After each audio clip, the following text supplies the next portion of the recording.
Hello and welcome back to the Great War Abridged. Last time we fought a couple of defensive battles around Torino, taking out the Austro-Hungarians and then nearly taking out the Italians, but they glitched us good and actually took us out in an auto-resolved ending to a battle, so we're in trouble. But we did take the rest of Italy and Sicily in the meantime, so things are going relatively well. We do though have to go back to the Italians at Torino and try to take them out again with a few new units. As mentioned last time, this is an offensive river crossing, a first for this series because the enemy are hanging around on their side of the map. They're just manoeuvring their formation this way and that and setting up to receive our advance, although that's not universally true. A few units, I guess, were close enough to us or something that they decided to come and attack. And included among that is the enemy general, who came over to charge across the bridge on his own. That didn't go very well. Both the crossing points are covered by machine gun bunkers, and because they're the core of our army, we can't really attack right now, which puts us at a disadvantage indeed. We were able to cross in the north and take out some guns which were on their own, and this aggroed some enemy infantry to chase my men back to our lines, so like this I was able to kill a few more guys. But again, you can see the enemy, they got to the crossing point and then realised, wait a minute, we're defending, and tried to quickly run back to their army. It was too late in that case for them. The other thing I'm doing is moving some troops down the edge of the map here along the bottom, because the enemy have lots of artillery at the back. So I thought I could sneak around behind them and at least take out the artillery to perhaps give the enemy the impression that they don't have a ranged advantage. This didn't go very well, because the conscripts I sent routed just as they got into position to cut down all of the crewmen. That's a shame, but take a look at the mini-map. I'm not really sure what caused it, but the enemy decided, you know what, we're going to send like 80-90% of our men to stand near the crossing. Perhaps they wanted to defend this area. They spent a lot of time walking up and down on their side of the bridge while we were hitting them with our mortars and sniping them with our machine gun crews.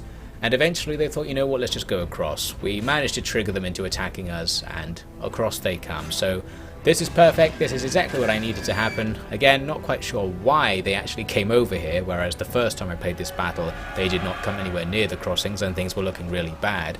I guess it's good that it crashed last time, because the AI is giving me an easier time in this attempt. A few enemies did actually make it across the bridge, miraculously, only because the bridge has invisible walls. You can see them puffing up smoke all over the place. They do block some of the machine gun fire. But once they get to our side, we've got riflemen and the machine guns will be unobstructed, so it's not going to do them any good. One of our machine guns is looking down the bridge, so just need to make sure it's firing in the right direction to inflict massive damage. Plus, our conscripts at the back did come back from routing, so now we can use them to attack the enemy. Broadly speaking, in the last episode when I was like, this battle is actually going to require me to try, I think I was just forgetting how easy it actually turned out to be because the enemy just gave me the win. So yes, it's really a river crossing defense, despite almost being an offensive battle. The enemy did actually switch back into defensive mode after a while. A lot of their men came across and died, and then they started realizing something was wrong, and some of their units decided to not cross, and they were going back towards their initial defensive position where they've set up their machine gun bunker. Sniping a few of them down with the machine gun on our side as they go, of course.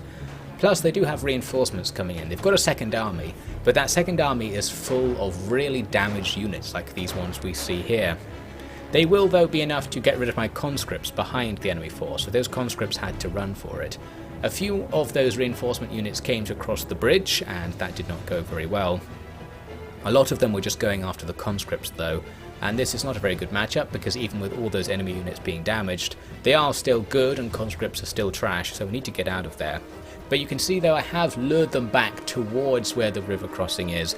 Not sure what the point you have to get them to is, but somewhere, perhaps once they're in mortar range, is the point where their defensive AI will switch off for the individual units and they'll attack us. So we draw the enemy close, the conscripts just leave the battlefield because they'll die if the enemy keep actually attacking them. And then, as I hoped, all those nearby small units decided to try and cross the river just while they were here, and that didn't go very well for them. Although actually, that said, I was playing this on quadruple or triple speed, and for some reason this seems to make the machine guns much less effective. The enemy infantry are just running across and setting up in front of us, and I was like, hang on a second, what's going on here? Are we actually firing at them? So go back to normal time, start firing, and within 5 seconds that's going to be all of those enemy units just taken out, especially with rifles shooting as well. So we've now taken out a lot of the enemy's reinforcement army as well, which wasn't very many troops to begin with, which leaves us with just a few units that didn't, for whatever reason, join the aggro charge across the bridge. It's their artillery and another general plus their bunker. I guess the things that never got close enough to get triggered in some way. So, to take those guys out, we're going to have to advance with our limited number of infantry, but they don't have very much stuff, so this is perfectly plausible, as long as they don't hit us with the bunker, because that bunker could easily take all of our guys out. The terrain here was on our side though. We could advance at the bunker from behind, and we're on top of a hill, meaning it can't really see us, plus the trenches the enemy has left all over the place block its line of sight. So here we're getting really close to the bunker, and you can see the little black effects going on in the background as it's trying to shoot into its own trench and do nothing. We are safe to do this right here. I thought I'd be firing at this enemy artillery crew. I'm giving the order over and over, but my men, they're just not up for it today. They're going to walk in to melee. I think they eventually start firing at the crew once the crew is in amongst their own formation, which is a bit dangerous, but there you have it. I suppose it got the job done eventually. And yes, the bunker is right there, but it's not doing any damage to us, and from here we can just quickly run at it, only spending a couple of seconds in its line of sight, or in its line of fire I should say, getting shot. And then the bunker turns around in outrage and a melee begins. Everything gets killed, including the machine gun bunker crew eventually. And there we have it, a heroic victory. We cheekily counter-exploited our way through that one, thanks to the game crashing, so the crash actually helped us in that fight. I think a very strange situation. So that means Torino is now actually saved. The siege was broken, and the guys who got annihilated by auto-resolve last time can start coming back to life. And with all these new troops here, it's unlikely the really battered Italians will be able to make another attack. In the next turn, we see the Germans moving up as I had feared, but they don't besiege Milan. One army goes to stand next to it. Another army is coming over towards Torino. I could intercept them, but I didn't want to, because I wasn't sure about what the rules were with interceptions, whether it counts as a defensive battle or not. I had this feeling it counts as an offensive battle, and I'd rather the enemy attack me so we don't have to rely on trying to get the AI to play ball and commit suicide for us. So I just didn't attack, and the German army didn't really do anything. Near Milan, I'm going to increase our defences here, because we don't really need all that stuff on the bridge in the east. We can probably hold it with just one bunker and maybe one unit of artillery or something. So we'll move some guys back in case we need to do a siege sally exploit against that army that's probably going to besiege us soon. Some good news is that down in Rome, things have calmed over time, and now I can actually move out with a real army to start moving north and perhaps plug up our borders and try to make a more coherent defence that doesn't have 20 enemy stacks roaming around our territory. Now some really good news comes. In the Italian turn, they want peace. All they have to do is go fascist and they will be peace. They are channeling that World War II energy right here. The thing is, being fascist gives you a big public order debuff, which we don't want. So I instead renegotiated the treaty, and they were willing to tell us about telephones in exchange for peace. So that's good. Now we can call each other because we're such good friends.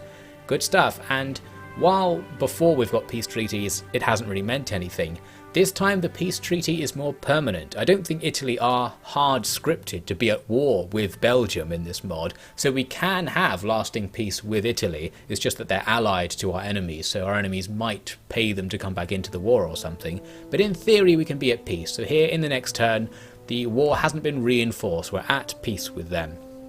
Now after doing that diplomacy, it reminded me about a diplomatic thing that I should have done a while ago, but I only just remembered, and that is to go to our allies and start offering region trades. We now have quite a few regions, and we can theoretically get a region that's not at all on the front line in order to make sure we have an insurance policy so that Belgium can't easily be defeated.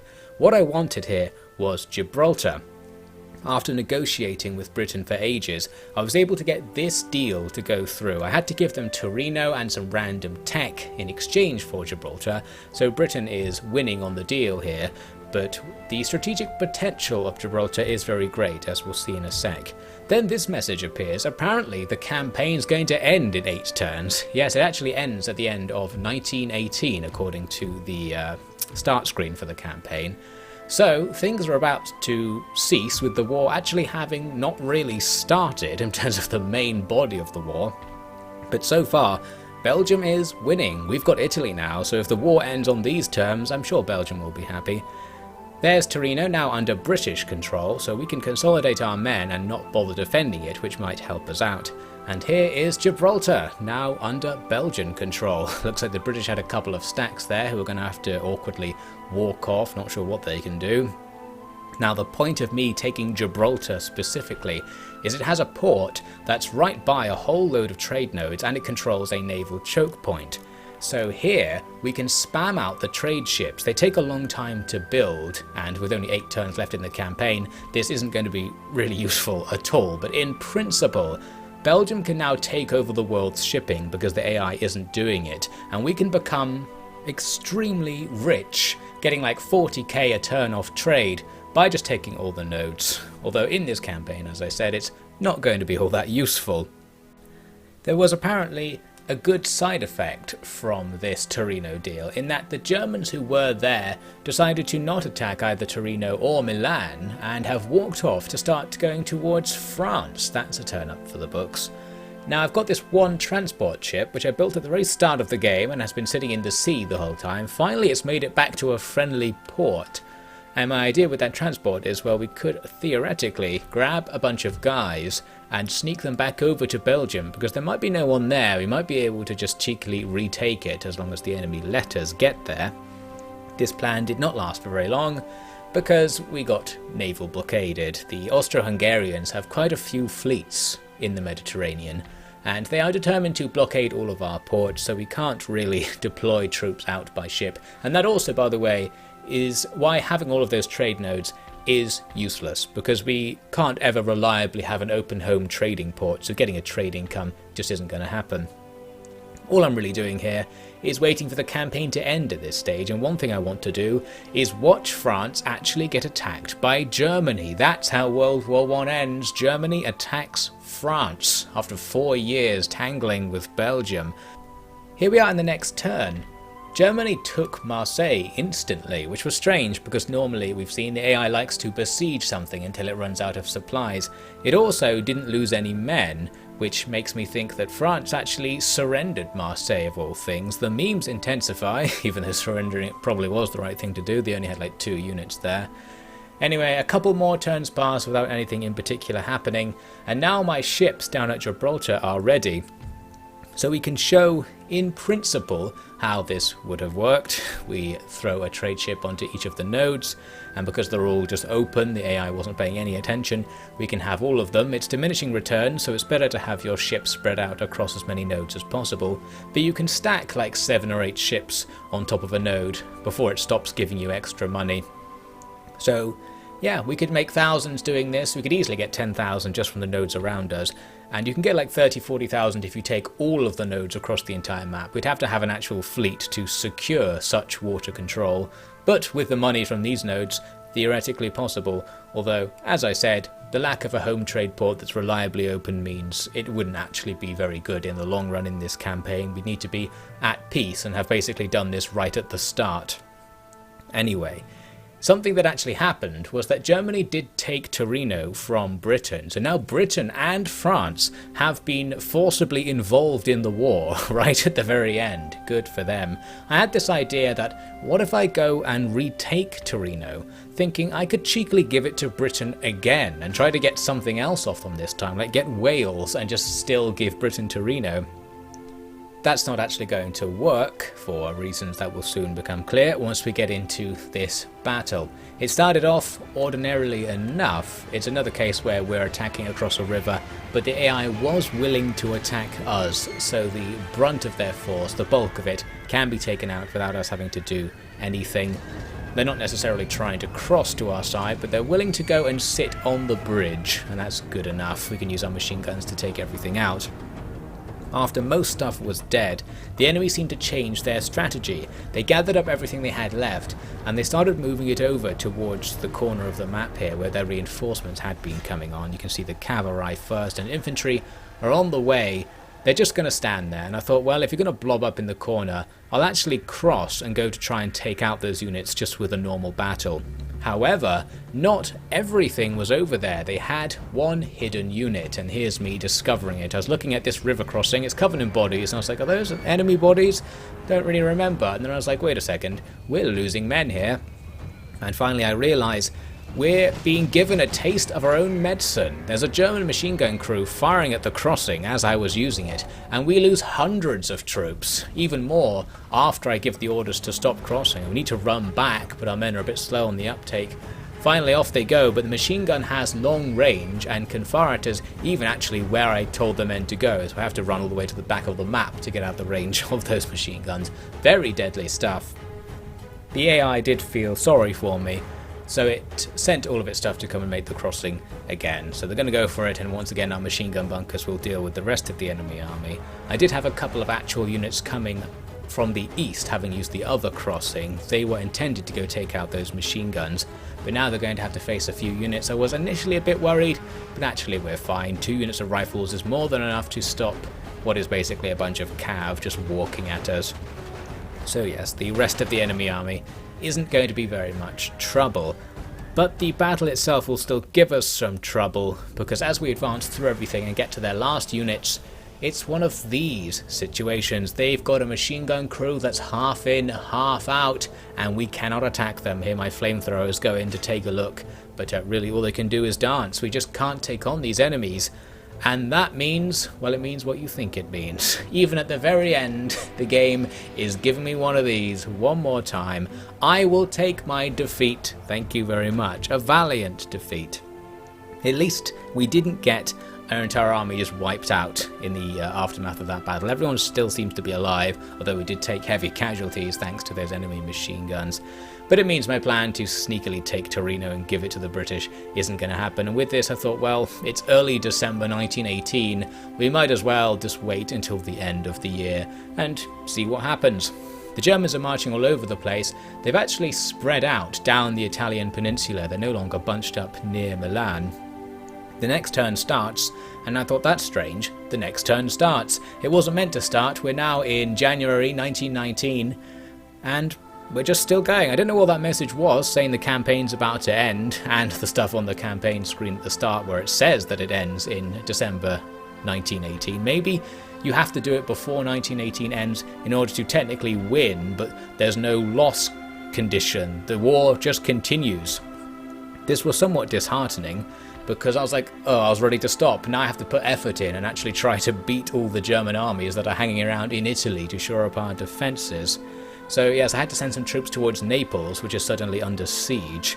We do have enough men to go and attack it, and we can quite easily clear out the enemy armies here actually, because they're not very good. They've got absolutely loads of cav in particular in their second army, so taking down these guys wouldn't be too difficult, but I haven't done it yet in real life because I was just bored and decided to stop.